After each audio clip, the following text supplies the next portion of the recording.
Have you ever wondered how professional traders pinpoint those key levels where the market is likely to react? What if I told you there is an indicator that could unveil the market's hidden supply and demand zones, giving you an edge over the others? In this video, I'm going to introduce you to a powerful tool that does just that, the Activity and Volume Order Flow Profile by AlgoAlpha. Stick around, because this might just revolutionize the way you trade. Let's get into it. Now, to get started with this strategy, we need to add the Activity and Volume Order Flow Profile indicator to our chart. We're going to be using TradingView for this demonstration. If you haven't signed up yet, there's going to be a link in the video description for you to get started. Once you're on TradingView, you want to load any trading security that you like in any time frame. This indicator is pretty versatile and it's going to work across the board. Next, you want to click on Indicators and then type in Activity and Volume Order Flow Profile. Make sure you select this one by AlgoAlpha. Once you've added it, you will notice that this indicator overlays directly onto your price chart. As the name suggests, it's all about volume profile and order flow. But what does that even mean? Well, the volume profile is a powerful tool that aggregates volume data over specific price levels within a given time frame. It helps identify areas where significant trading activity has occurred. These are the levels where the market is most likely to react. On the other hand, order flow provides insights into real-time buying and selling pressure, revealing the underlying supply and demand dynamics. This indicator combines both concepts into a powerful tool that helps you understand the dynamics of buying and selling pressure within a specific look-back period. Now, looking at this indicator, you're going to see two-sided horizontal bars for different price ranges. By default, we're going to be in the comparison mode, but there's also going to be a net order flow mode, which we will explore in a bit. Let's dive into the comparison mode first. To ensure that you're in this mode, you want to click on the settings icon and then under the profile type, ensure comparison is selected. In this mode, for each price range, we have both buy and sell volumes displayed side by side. The left side, usually in green, represents buy volume, while the right side, often in red, represents sell volume. This allows you to evaluate the buying and selling pressure at each price level independently. For example, let's take a look at this range. You can see that the buy volume is significantly higher than the sell volume, because looking at the numbers, the buy volume figure is actually higher than the sell volume figure. This indicates a strong buying interest at this level, making it a potential support zone. Conversely, if a sell volume dominates, meaning its number is higher than that on the buy side, it could signify a resistance level where selling pressure might push the price down. You'll also notice that the indicator highlights the point of control, or POC, which is the price level with the highest trading activity within the look-back period. The POC is often a magnet for price, and understanding its position can give you a strategic advantage. This is a bullish POC, and this is a bearish POC.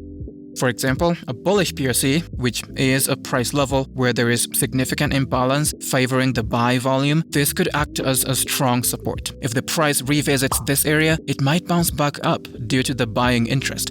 Conversely, a bearish POC, where the sell volume dominates, could serve as a resistance level that the price struggles to break through. Now, let's switch gears and explore the net order flow mode. Go back to the settings of this indicator, and then under the profile type, you want to select net order flow. In this mode, the indicator calculates the net difference between buy and sell volumes at each price level. Now, instead of seeing buy and sell volumes side by side, you're gonna get just a single bar that shows whether buying or selling is dominant. This mode is excellent for quickly gauging the market sentiment at each price level.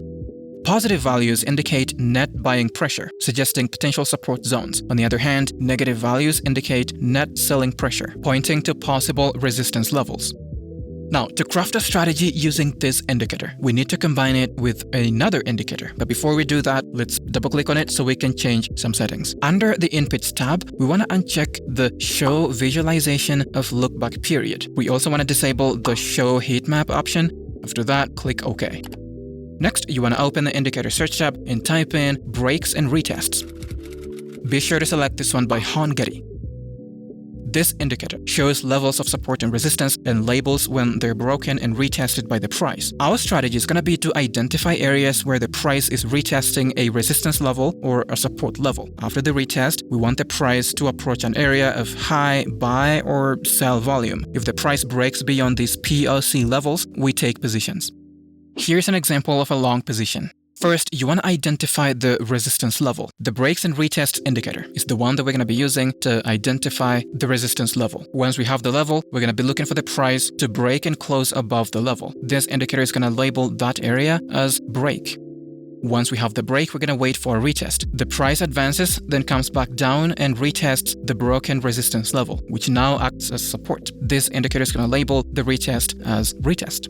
Now, here's a critical point to remember. After the retest, the bullish POC level should be above the retest candle. If the bullish POC is below the retest candle, that trade would become invalid. It has to be above the retest candle, like in this example. The importance of this is that waiting for the price to break and close above the bullish POC confirms that the market wants to continue going upwards, increasing the probability of this becoming a profitable trade. Right here, we can see that this candle just broke and closed above the bullish POC. So we're going to take a long position. Place your stop loss just below the most recent swing low.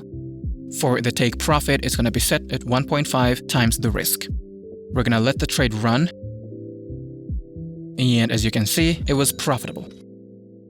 For a short position, we're going to do the opposite of this.